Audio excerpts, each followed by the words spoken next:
So My Hero Academia has a lot of interesting characters, right? But not all of them are in the My Hero 1 Justice series. Hey everyone, welcome back to the channel, and today we're doing another episode of the How They Can Work series. In this series, we look at characters that are not in My Hero 1 Justice 2, and we try to break them down to create movesets for them, so hopefully one day they will become a playable character. So in today's episode, we are going to be talking about the villain named Kurogiri. Actually, when I was making this moveset, I actually was really creative. I think he has such a unique kind of quirk that can allow for a really interesting moveset, and also he's one of the main villains in the series. If you think about it, in season 1 it was Shigaraki, Kurogiri, and that Nomu that attacked the USJ. He is a main villain. I don't know why he's not in this game, but I got really creative with this moveset, so I hope you guys are excited. So in the My Hero 1's Justice series, each character usually has a normal attack, a red attack or an unblockable, a yellow attack or an armor attack, and they also have a quirk 1, a side quirk 1, a quirk 2, and a side quirk 2, and they also have a plus ultra level 1, 2, and 3. But in this series, we don't look at the normal attack because it's usually just the same punch or kick, and we don't look at the plus ultra level 3 because it's just 3 plus ultra level 1s combined into one big attack. So we only look at the unique things in this series. So yeah, that's how the series works. So let's just dive into this moveset. So Kurogiri's quirk is called Warp Gate, and the way it works is he basically kind of generates this misty kind of fog off his body, and he can basically use that mist to create portals to teleport things. So he can really teleport his allies, enemies to certain locations, and yeah, he just has a teleportation quirk, which is really interesting. And like I said before, I got really creative with this moveset because of that ability to teleport, so let's get into the moveset. So for his quirk 1, I have it labeled Pocket Portal. What would happen is he would basically kind of open up a portal in front of him, and it would kind of be like Gentle's elasticity wall, where you can place it down and leave it on the field, and the portal would stay there for a couple of seconds. And if the opponent touches that portal, then Kurogiri would open up another portal in front of him and basically teleport the opponent to him. And if any projectiles touch the projectile would go into the portal and the portal would close. And the next time he does that attack, so basically the next time he opens up a portal, it would launch that projectile back at the opponent, so it allows him to pocket the projectile.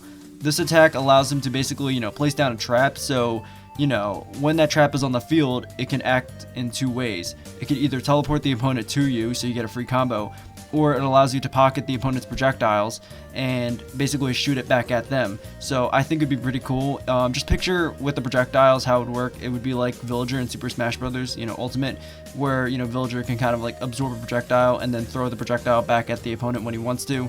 Well, it's basically the same thing with Kurogiri, except they have to touch the portal, the projectile has to touch the portal, and then when that portal closes, he can reopen it up anywhere and then fire the projectiles back at the opponent. So I think it would be a pretty interesting moveset quirk, because it allows you to do two things with that one quirk special, and I think it'd be pretty interesting to see that. So for side quirk 1, I have it labeled Teleporting Loop.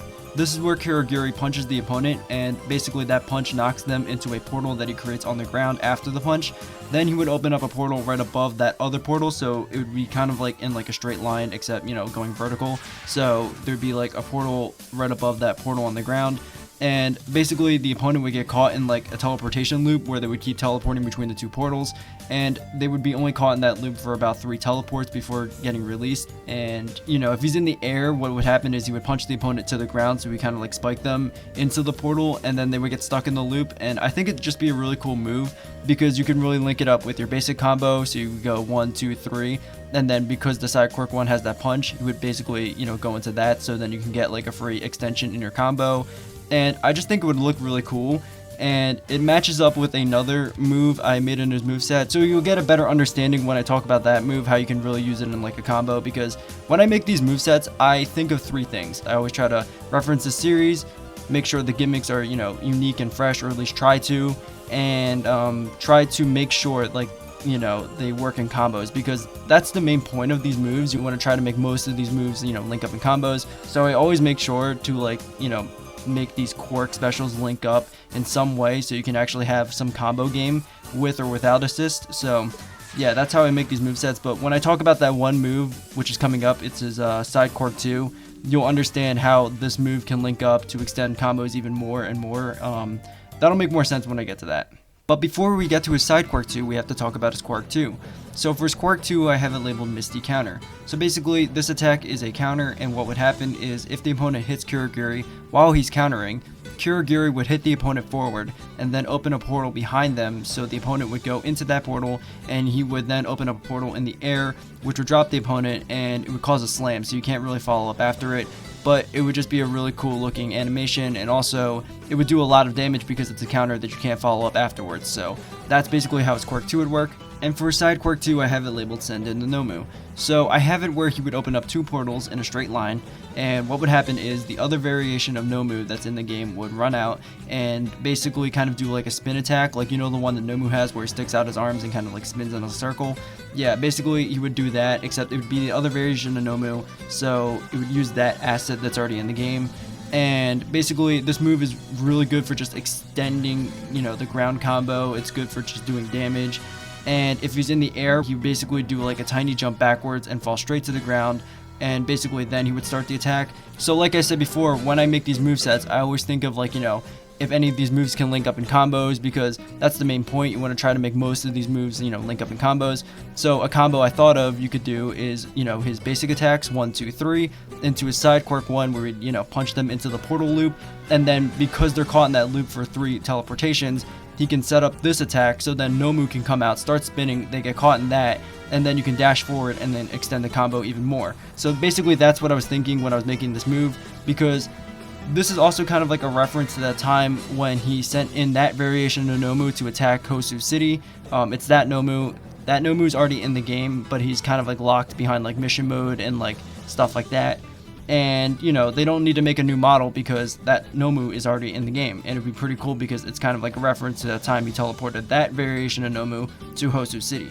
And maybe for fun, they could have it where, you know, maybe there's like a small % chance you get the Nomu we can actually play in the game to spawn instead of that Nomu, and basically, you know, it just does the same thing, except, you know, it's just a different model. That'd be pretty cool, like, you know, Easter egg. It's kind of like a small % chance that Nomu spawns instead of like the Hosu City Nomu.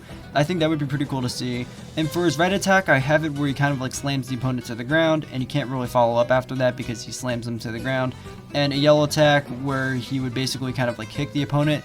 I know these aren't as flashy, but Kurogiri is not very offensive based, he's very support based, and, you know, it was kind of hard to come up with like a red and yellow attack for him because, you know, I haven't really seen him use his quirk very offensively where, like, you know, punches someone or like kicks someone, because, you know, his quirk is very support based.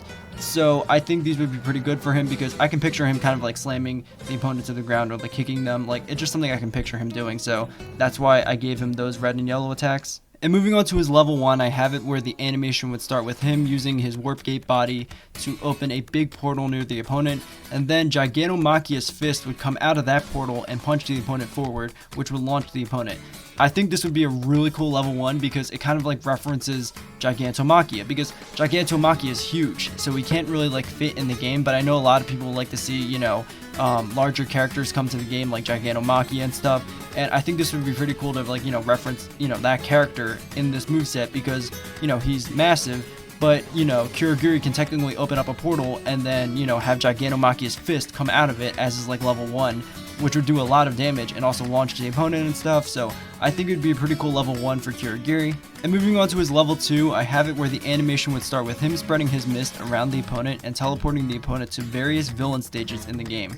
So the first spot would be the villain hideout, you know, the one where Overhaul met Shigaraki for the first time. That would be the first spot he would teleport the opponent to, and basically the opponent would shoot out from the ground, you know, there'd be like a portal on the ground and they would shoot out of that portal, and Toga would be there and she would hit the opponent with her knives and launch them into another portal across from her, and then the opponent would be teleported to the villain bar where they would drop out of a portal that's on the ceiling, and then Dabi would be there and he would hit the opponent with his fire and launch them into another portal. And the final stage would be the Beast Forest, where Shigaraki would grab the opponent who just flew out of a portal in front of him, and he would throw them up to Gigantomachia, who would slam the opponent to the ground and would cause a big debris explosion.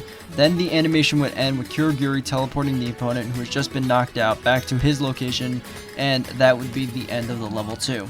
I think this level 2 would be pretty awesome to see because it's a very unique level 2 because it allows Kurogiri to warp the opponent to various stages in the game already, and also has like a ton of references in the, you know, level 2 animation itself. Like in the beginning when he spreads the mist around the opponent, it would be a reference to the time he did that at the USJ. Also, the reason why I chose Shigaraki, Toga, and Dabi is because of the first time they met. You know, when those characters met in the bar, Kurogiri broke up a fight between them with his portals, so I think it would be pretty cool because it would kind of reference those 3 characters, like, you know, first time meeting. And also, it would allow people to see Jagonomakia in the game, like his actual, like, big model. And, you know, like I said before, Jagonomakia is huge, so the likelihood of him making it into the game is very low because of how big he is, because he can't really fit on a stage. But it would allow him to be in the game, and you can actually see him in Kurogiri's level 2.